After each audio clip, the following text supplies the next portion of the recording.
Welcome to another episode of Life and Whiskey. As always, I'm Jordan, and today we're going to look at Templeton Rye Barrel Strength 2019 edition.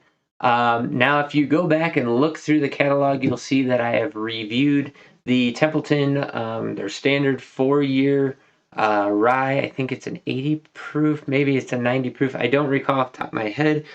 Templeton is out of, is it Iowa? Sorry. Distilled in Indiana. Oh man. Okay. So there you go. This is an MGP, I guess. I thought Templeton, Iowa. Yeah. So apparently they bought some whiskey from MGP. I thought this was their own stuff.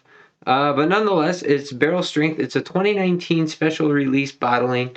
It's a limited bottling at 57.9% ABV, 115.8 proof. And I picked this up because I had not seen it before.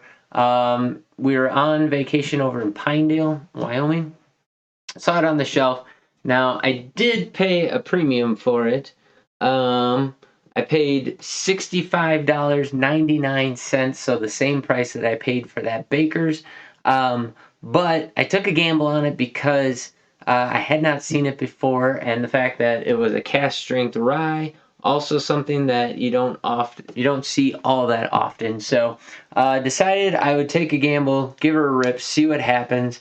And it's a kind of a commemorative release that they did, according to them. So with that, let's get into this bottle here and see what we get. Now, I will say it was kind of nice to give this a rip and try it while staring out at a high mountain lake there, looking out over the Wind River Range.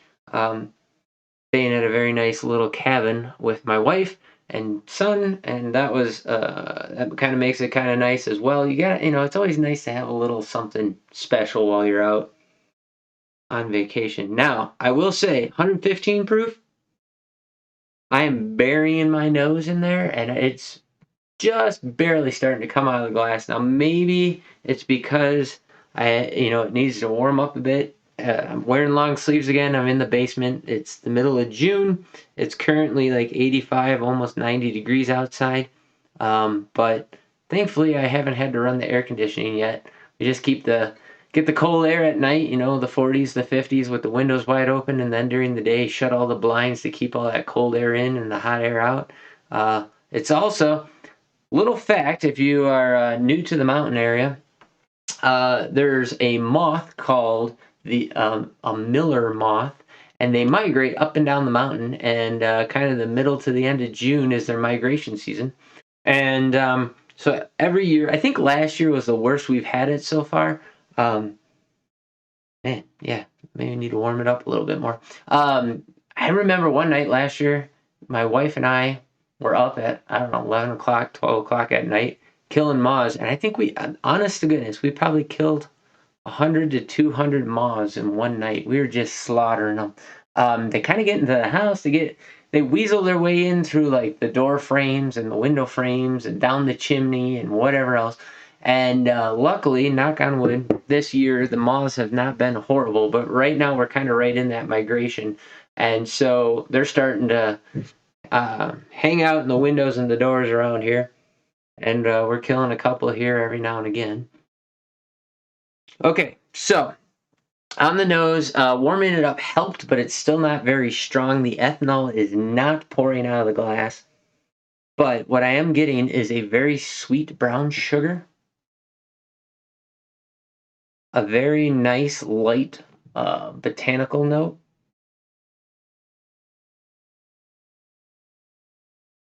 a botanical mixed with a candy sweetness, which is very nice. And just now, that ethanol is kind of coming in every now and again.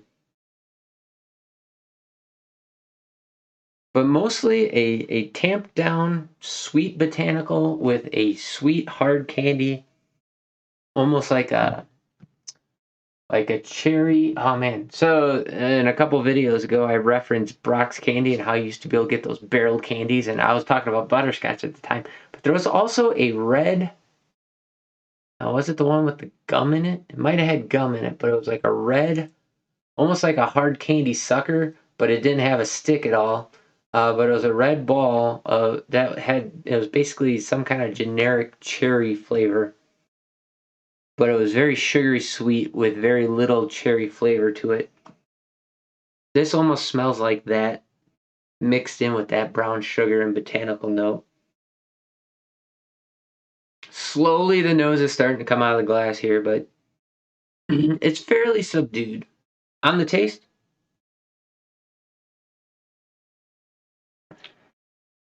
okay. Proof kind of filled my mouth after a second there, but I will say there was a lot of sweetness in there, a lot of syrupy sweetness in a very good kind of a way. It wasn't like over the top, taking a handful of sugar kind of a thing, but it was a nice vanilla brown sugar mixed with this floral botanical thing going on. You could pick up a little bit of light fruit in there. You might be able to pick up a cherry. This kind of has a semi bourbon leaning flavor until you get to the finish where you get a nice rye spice finish, a very distinguished grain rye spice on the end. Slight barrel impact. And as far as the proof goes, this drinks way lower than what its proof is. It drinks like like 95, maybe 100 proof. Um, I was quite surprised. Now, it did kind of blow up in my mouth with some ethanol, which kind of masked. It didn't burn. It just masked the flavors I was tasting. But that syrupiness in the beginning of the palate was almost a little watery thin on flavor, but it was very short and very quickly followed up by a nice um, brown sugary sweet, hard candy sweet in there. Um, a little off profile from MGP. If you watched the last video, I was talking. I did the tin cup rye, and that is an MGP product. And according to this is distilled in Indiana, so maybe it's not MGP. Same with the tin cup. Maybe they're sourcing it somewhere else. But 9 times out of 10, or 99 times out of 100, if it says it's distilled in Indiana, it's MGP. So I'm going to go out and assume that that's what this is. And I would say this is not in the traditional profile of MGP. Now, maybe the mash bill's different. Um, I don't know, but this definitely has a lot sweeter. It doesn't have the eucalyptus. It does not have the black licorice, the anise. It doesn't have a lot of those notes. It does have that floral component, though.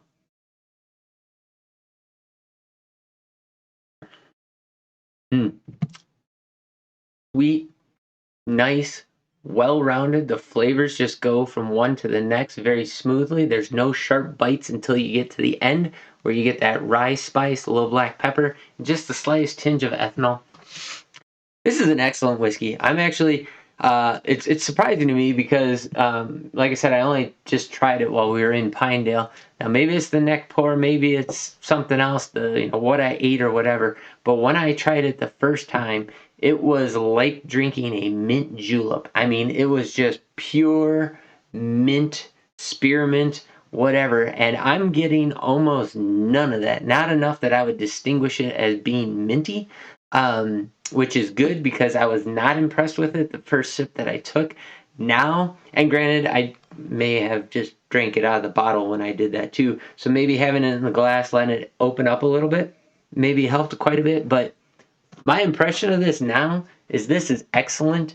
At 66 bucks or 65.99, you know what? I'd say it's worth that. So again, just a reminder, whiskey is not its price is not based on how good something is. It's based on how hard it is to get, how rare it is, if it's a limited quantity.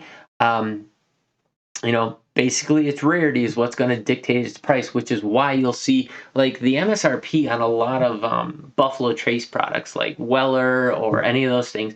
Like the MSRP on those, let's take a good one. Like the MSRP on Pappy 23 year is, I want to say like $165 or $170, and secondary market on it, or even in the store, I would say it's probably $1,000 or $1,500. Secondary on it's like $3,000.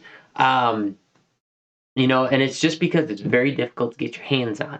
Not because it's good. In my opinion, I think it's horrible whiskey. I think it's over oaked and sat in a barrel way too long.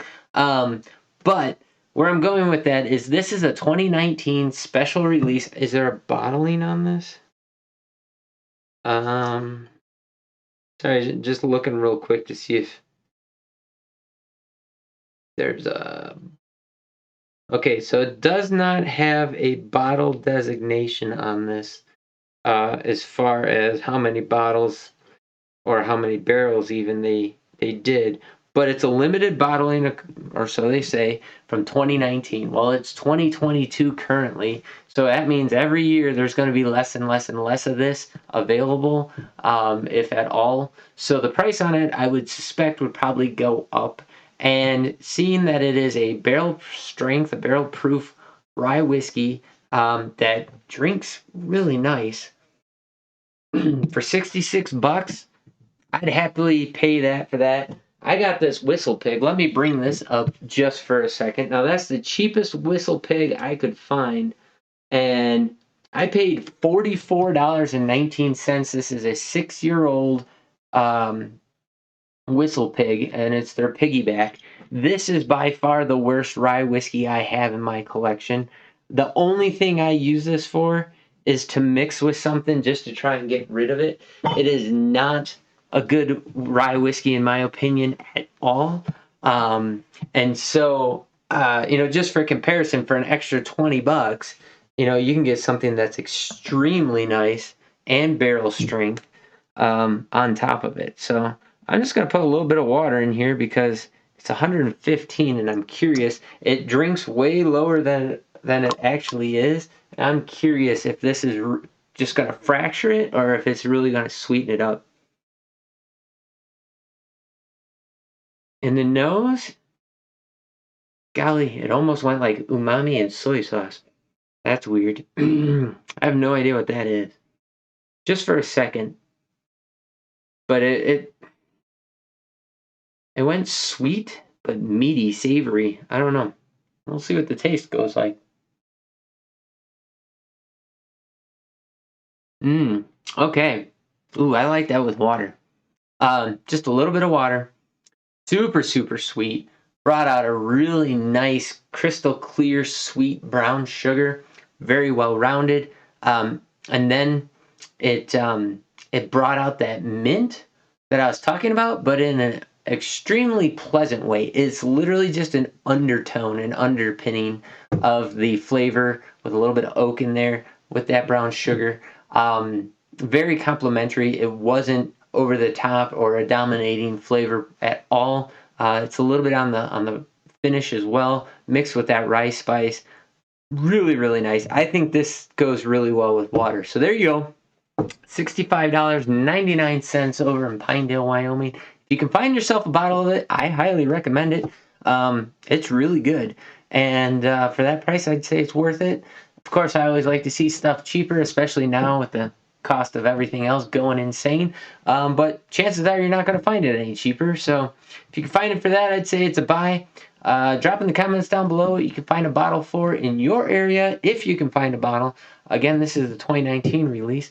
Also, if you've had this or have any experience with it, let me know because I'd be very curious to see what you have to say about it. As always, thanks for watching. Check us out, Life and Whiskey on YouTube, BitChute, Minds, hopefully someday Rumble. Share this with anybody who you think would appreciate it or anybody who you know who's into whiskey. And yeah, that's all I got to say. So thanks for watching, you guys. Have yourselves a great day. My voice is starting to get a little harsh here. This was the last rye that I have. Maybe we'll jump into that tin cup American whiskey and then finish up with a scotch or two. So as always, thanks for watching, you guys. Have yourselves a great day. We'll catch you in the next video.